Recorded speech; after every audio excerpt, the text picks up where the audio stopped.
Krishna devotees, please accept my humble obeisances. All goes to Guru Maharaj and Seva Prabhupada. Yeah, Santadi Mataji, whenever you're ready, please start Mataji. Thank you, Prabhuji. Hare Krishna, dear devotees. All please accept my humble obeisances. All glory to Srila Prabhupada and Guru Maharaj. Om Namo Bhagavate Vasudevaya. Om Namo Bhagavate Vasudevaya. Om Namo Bhagavate Vasudevaya. Narayanam Namaskritya Naram Cheva Narottamam Devim Saraswatim Vyasam Tato Jayam Udirayet नष्टप्रायेषु अभद्रेषु नित्यं भागवत सेवया भगवते उत्तमाश्लोके भक्तिर्भवति नैष्टिकी. Today we are reading from Srimad Bhagavatam, Canto 10, Chapter 50. Krishna establishes the city of Dwarka, verse 43 to 57. Text 43. Just as the 18th battle was about to take place, a barbarian warrior named Kalevan, sent by Narada, appeared on the battlefield. Text 44. Arriving at Mathura, this Yavana laid siege to the city with 30 million barbarian soldiers. He had never found a human rival worth fighting, but he had heard that the Vishnus were his equals. Text 45. When Lord Krishna and Lord Sankarsana saw Kalivan, Krishna thought about the situation and said, "Ah, a great danger now threatens the Yadus from two sides." Text 46. This Yavana is besieging as already as and the mighty king of Magadha will soon arrive here. If not today, then tomorrow or the next day.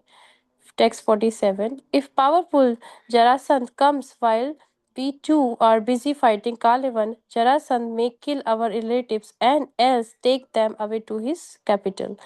Text 48. Therefore, we will immediately construct a fortress that no human force can penetrate. Let us settle our family members there and then kill the barbarian king. Text 49.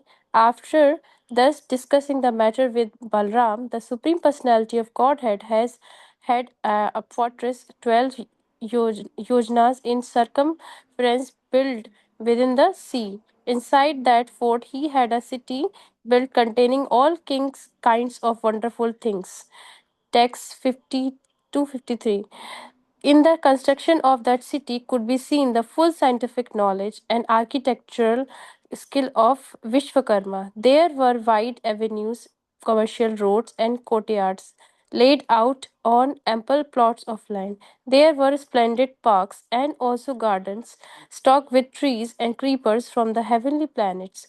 The gateway towers were topped with golden turrets touching the sky, and their upper level were fashioned of crystal quartz. The gold covered houses were ever adorned in front with golden pots and on top with jeweled roofs, and their floors were inlaid with precious emeralds.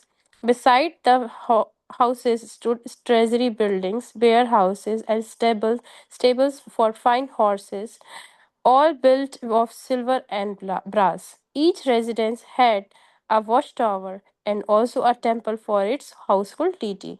Filled with citizens of all four social orders, the city was especially beautified by the places of Sri Krishna, the Lord of the Yadus. Text 54. Lord Indra brought Sri Krishna the Sudharma's assembly hall, standing within with which a mortal man is not subject to the laws of mortality.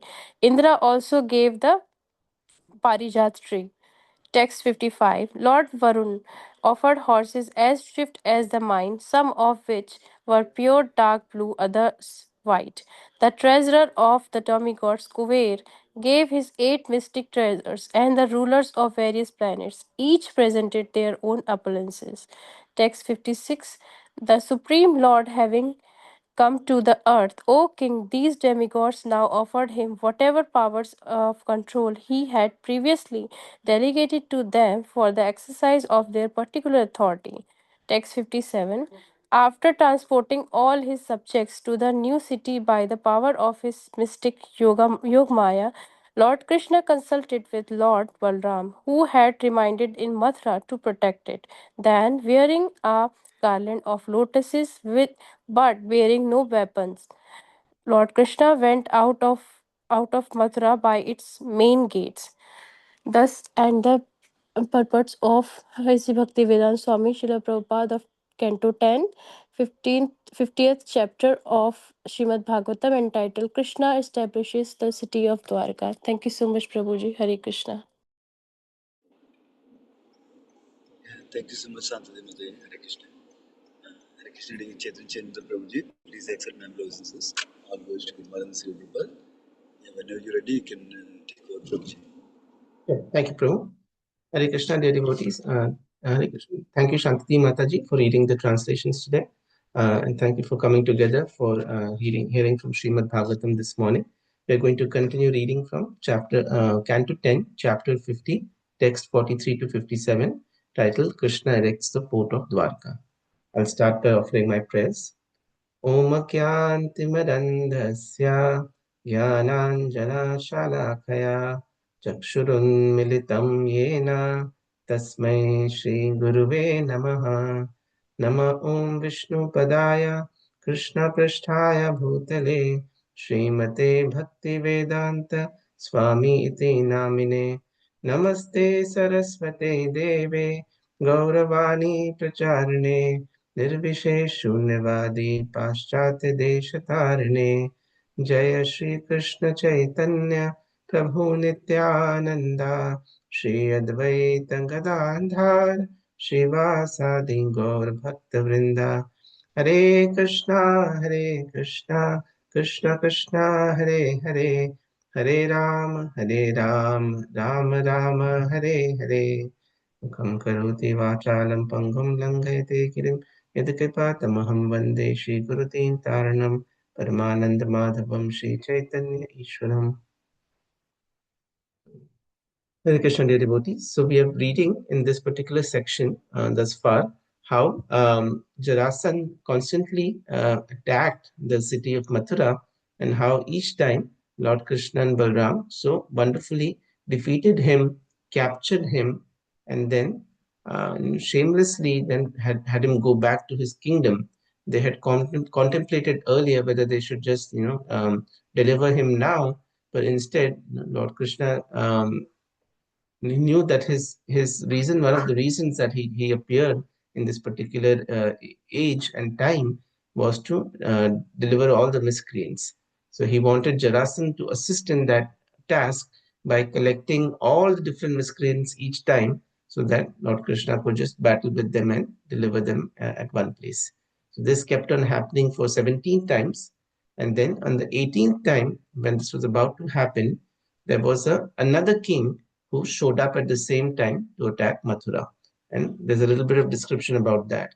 So just as the 18th battle was about to take place, the word was already reached the kingdom that Jarasandha again, foolishly, after being defeated 17 times, 18th time again he wanted to lay siege on the city of Mathura.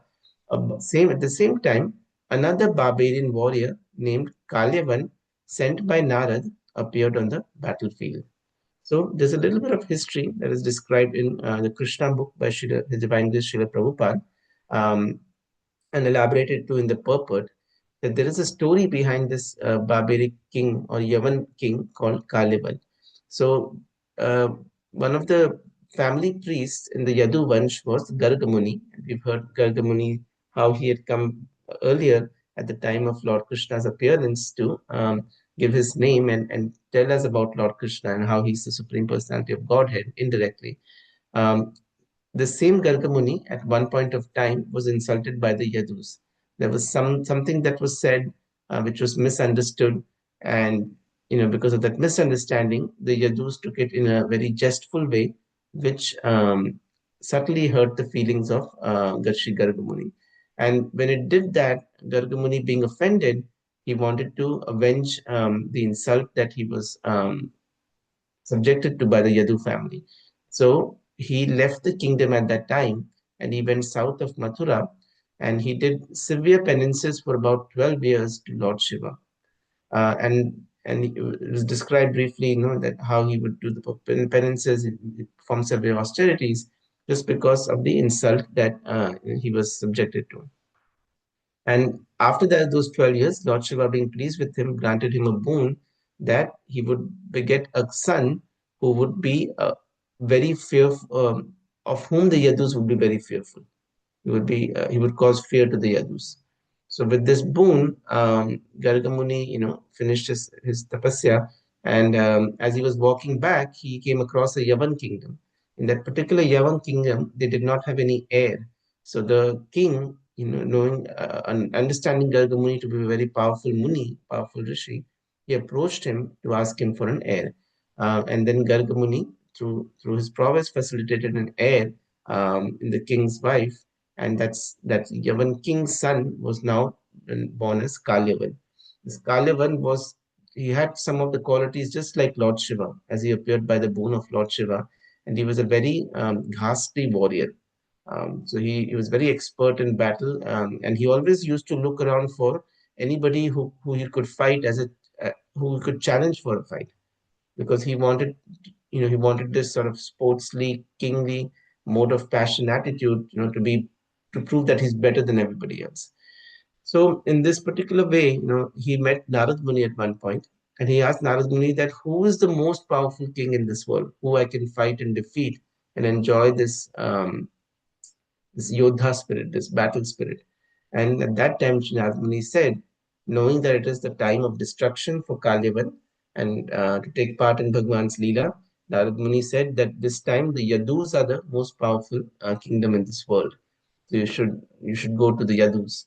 So it is that time, taking the advice of Sri Narad Muni, that this Yavan king Kalyavan, who was indirectly a son of Garga Muni, shows up at Mathura just before Jarasan's army for the 18th time is about to attack Mathura. So now there are two different kings who are trying to attack Mathura at the same time. So this Yavan army was full of barbarian soldiers. He had never found a human rival worth fighting, but he had heard the Vishnus were his equals from Sri Narad Muni. So now, when Lord Krishna, he saw that this Kalivan is here, then he consulted with Sri Balramji or Sankarshan and said that, oh, the Yadus are now in great danger from two sides. In the purport, it is said that Sri Krishna, the Supreme Personality of Godhead, it doesn't matter to him if 2 kings are coming or 1,000 kings are coming. He can take care of anything. But just to keep the boon of Lord Shiva, that the sun will be feared by the Yadus, Lord Krishna was exhibiting this sort of anxiety or fear that, yes, I have fulfilled the boon of my devotee Lord Shiva, and I'm exhibiting fear towards Kalivan, although we'll see later that there was nothing for Lord Krishna to fear from Kalyavan in the following chapter. So in this particular way, then Lord Krishna continues his discussion with Sri Balramji, that that Yavan is besieging us. He's already attacking us, and the king of Magad, which is Jarasandh, will soon arrive. And then while we are trying to fight off with this Yavan king, Jarasandh, because he's already so envious and jealous because he's been defeated 17 times, he might attack our family members, and he might even kidnap them and take him away to his capital. So then we should build a fortress that no human force can penetrate. And let us settle our family members there and then kill this barbarian king, Kalyavan. After discussing this matter with Balram, the Lord had a fortress that was 12 yojanas in circumference built within the sea. Inside the fort, he had a city built containing all kinds of wonderful things. So here we see that Lord Krishna, when Mathura was subjected to attack, immediately his thought went to his devotees. Our Bhagwan, Sri Krishna, is Bhaktavatsal. He can do anything and everything for his devotees. Even in this particular time, when the attack was happening, his main concern was, what about my devotees? What about my loved ones who are here in Mathura? How do I protect them? So Lord Krishna, anybody who always thinks of Krishna, Krishna is always thinking of them. In Bhagavad Gita, Lord Krishna says, Ananyas chintayanto mam ye jana paryupasate tesham nityabhiyuktanam yogashemam vahamyaham. That For one who constantly thinks of me, constantly remembers me, and serves me with love, for him I provide what they lack and I preserve what they have. So when we constantly remember Krishna, then Krishna will constantly remember us and always be there to protect us. Um, Krishna is Bhakta Vatsal, and he has shown this in so many different leelas, in so many different times. For the pleasure of his devotees, in the Samudra Manthan Leela, he takes the avatar of Kurma and becomes a tortoise so that they can carry on this pastime of Samudra Manthan. For the purpose of keeping the vow of his devotee Bhishma Pitama, he breaks his own vow. For the love of the gopis, he becomes a thief. He's known world over as the greatest thief, just so that he could please the gopis who wanted to offer him butter. And sometimes, for the pleasure of his devotees, protection of his devotees, when Sri Haridas Thakur was being beaten in 22 marketplaces, Sri Chaitanya Mahaprabhu comes and covers him, and later on reveals that how many whiplashing that he took on his own back just to protect Sri Haridas Thakur. So, in this particular way, we see that Lord Krishna is always thinking of his devotees. Sometimes we think we are chanting, we are doing so many services, we are so small and insignificant. Does Lord even think about us? The truth is, the more sincerity we show towards the Lord reciprocates in the same way. Ye yatha mam prapadyante tam sathaiva bhajamyaham. While chanting, while doing our daily sadhana, while chanting our 16 rounds, if we think of Krishna, then Krishna will think of us. It's a very important point for us to remember. But if we are thinking about our office duties, we're thinking about our schedule, we're thinking about planning something or grocery shopping, then at that time Krishna will not think of us. Krishna may not necessarily be present in his holy name for us in full strength. So in this particular way, it is important for us to remember that it is true that we can see that even when the Mathuravasis were in danger, Krishna always thought about them first and their safety and their security. So in this particular way, it is inspiring for us to remember that yes, Sri Krishna does take personal interest in each one of our lives. But it is also important that we remember and we are conscious of Krishna, and that is why our movement is called International Society for Krishna Consciousness in each and every activity we do. Next, we go on to see that Lord Krishna instructed Vishwakarma to build this fortress under the sea. The walls of it were under the sea, and it was 12 yojanas in circumference. Now, it can be seen it is a very marvelous structure. Anybody who has little idea of structural engineering or architecture will understand that to build something within the water is extremely difficult.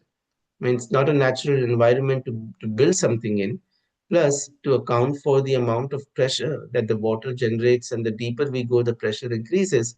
That also, it requires great skill and talent. And we see how Krishna had empowered Vishwakarma to be able to build this particular fortress in the sea. Now, it is also said in text 50 to 53 is a wonderful description given of Sri Dwarka Dham. So in Sri Dwarka Dham, it is said that how wonderfully the city was designed and planned. We will see it oftentimes in modern days, the city planning, the architectural, the engineering is kind of haphazard because it is not really done out of the attitude of having service to the citizens. It is done more for convenience, more for exploitation, more for greed and generating more money. But in this wonderful description of Dwarka Dham, we see how it is done so that the citizens would be at ease and their life would be much easier. There were so many different types of roads. There were homes made.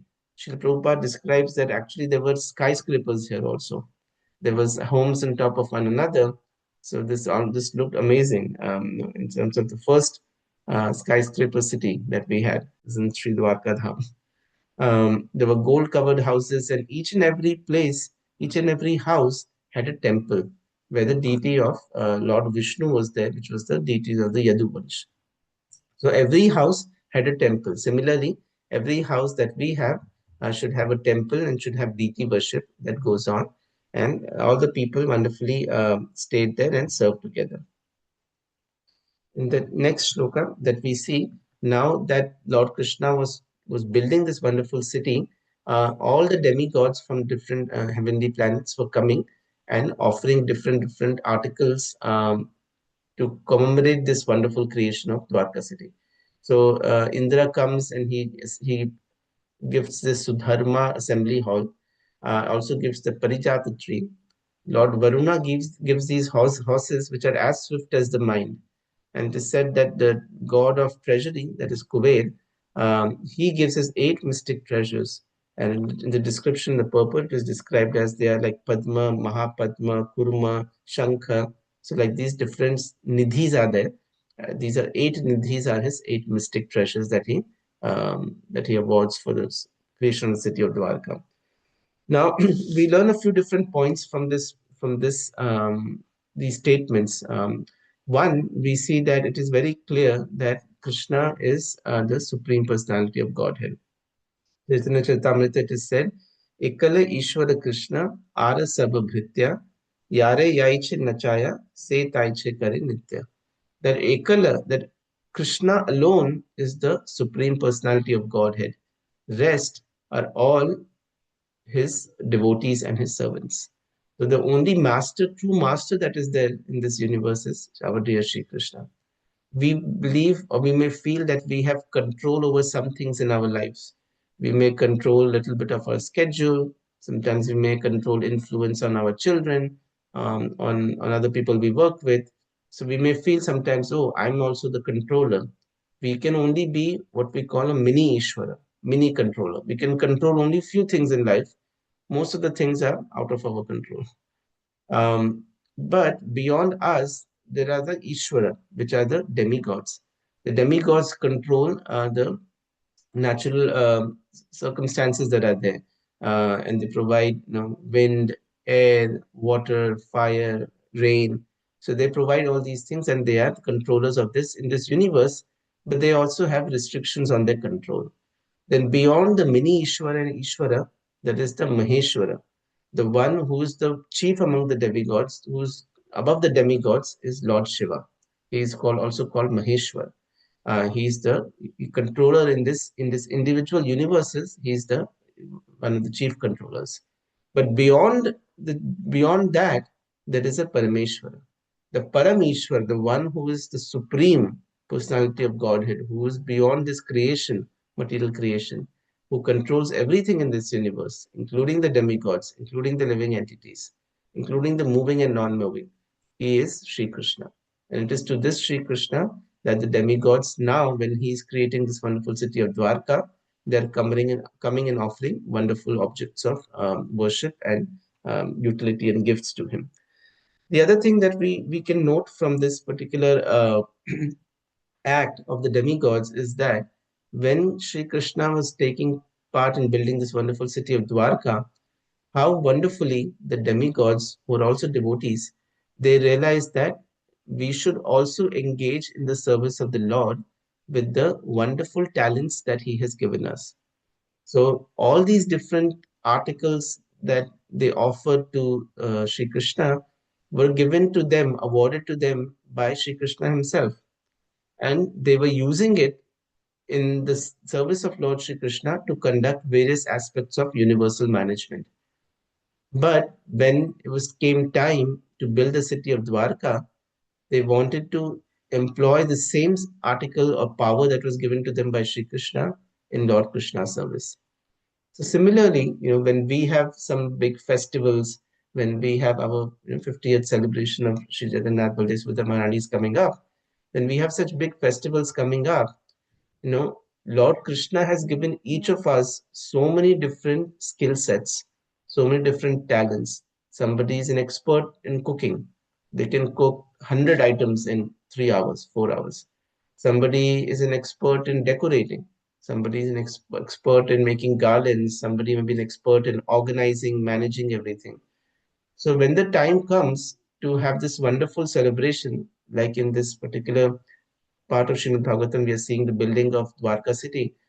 So in our own lives, when we have this particular time comes that we are having this such a grand festival, it is also befitting if each one of us uses our own talents, own skill sets that has been awarded to us by Sri Krishna himself in the service of Lord Sri Krishna.